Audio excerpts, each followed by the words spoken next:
If you've ever picked up a wrench and weren't sure if it was the right one, you're not alone. Wrenches are basic tools, but using them correctly takes a bit of know-how. In this video, we're breaking down general-purpose wrenches, what types exist, how to choose between SAE and metric, and how to get the best results without damaging your tools or your hardware. Let's take a closer look at one of the most important tool families in any garage or shop: wrenches. A wrench is a tool used to grip and turn fasteners like nuts and bolts. The idea is simple: fit the wrench snugly around a fastener and apply torque to tighten or loosen it. But not all wrenches work the same way, and not all fasteners are sized the same. Wrenches come in fixed sizes and are designed to match the shape and size of the fastener head. A good fit matters. The closer the fit, the more torque you can apply without slipping, rounding off the bolt, or hurting yourself in the process. We covered this more fully in our SAE versus metric video, link in the card above, but here's a quick refresher. SAE wrenches use fractional inch sizes like 1/4 inch, 5/16, and 7/16.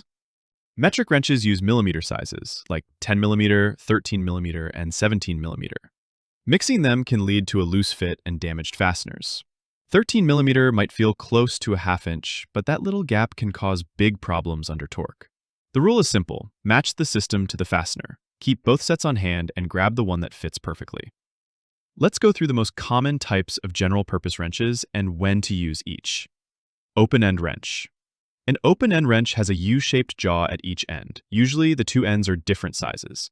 The open design lets you slide the wrench onto a nut from the side, which is great for working in tight areas.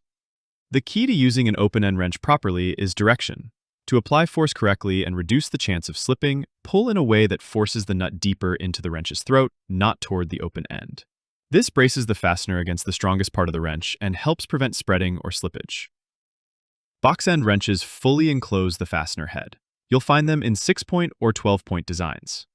6-point ends provide the best grip and are ideal for high-torque applications. 12-point ends are easier to position in tight spaces. Because they grip the fastener on all sides, box-end wrenches offer better control and reduce the risk of rounding. If you have room, always reach for the box end first. These wrenches have box ends on both sides, often with 2 different sizes. Many are offset to help protect your knuckles and give better access in recessed spaces. They're especially useful when a flat wrench just won't clear surrounding parts. Combination wrench. This is probably the most commonly used wrench type. One end is open and the other is a box end, both in the same size. That gives you the speed of an open end and the security of a box end in one tool. Use the box end to break fasteners loose or torque them down, then switch to the open end when space gets tight or speed matters. Adjustable wrench. Sometimes called a crescent wrench, the adjustable wrench has a sliding jaw that allows it to fit a wide range of sizes. It's convenient, but it's never quite as tight a fit as a dedicated wrench. If you do use an adjustable, make sure the movable jaw is leading in the direction of wrench rotation. That means the force should push the fastener into the fixed jaw. This gives the wrench maximum strength and reduces the chance of slippage, or the jaws spreading under torque. Ratcheting wrench. A ratcheting wrench is a game changer in tight spots. It looks like a combination wrench, but the box end has an internal gear that lets you turn the fastener in one direction and reset without removing the wrench. This saves time and effort when working on repetitive tasks or in limited clearance. Most ratcheting wrenches use a 12-point head and include a switch to reverse direction. They're not made for high torque though, so don't use them to break stuck bolts loose. Hex keys, Allen wrenches. Hex keys are used for fasteners with recessed hexagonal sockets. They're common in furniture, bicycles, machinery, and even electronics. The standard L-shaped tool is compact and easy to use. You can also find T-handle or ball end versions for better grip or angled access. Just make sure the tool fits snugly in the socket. A loose or worn hex key can easily strip out the fastener. How to use wrenches correctly. Pull, don't push. It's safer and more controlled to pull a wrench than to push it.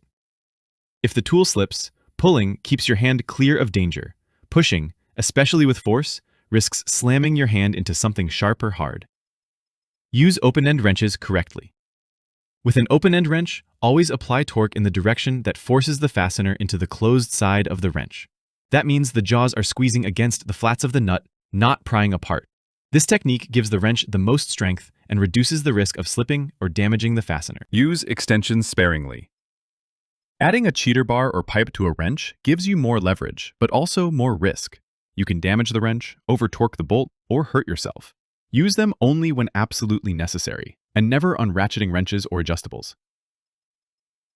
Inspect your tools. Check for wear or damage. A slightly spread open end or a worn ratcheting gear can lead to dangerous failures. Replace tools that have lost their shape or grip. Wrenches are simple, but they're powerful when used right. By understanding types, sizing, and proper use techniques, you'll work faster, safer, and with fewer mistakes. Whether you're tightening a bolt under a sink or loosening one under a car, having the right wrench and knowing how to use it makes all the difference. This is Maker Garage 101. Use what works, build what matters.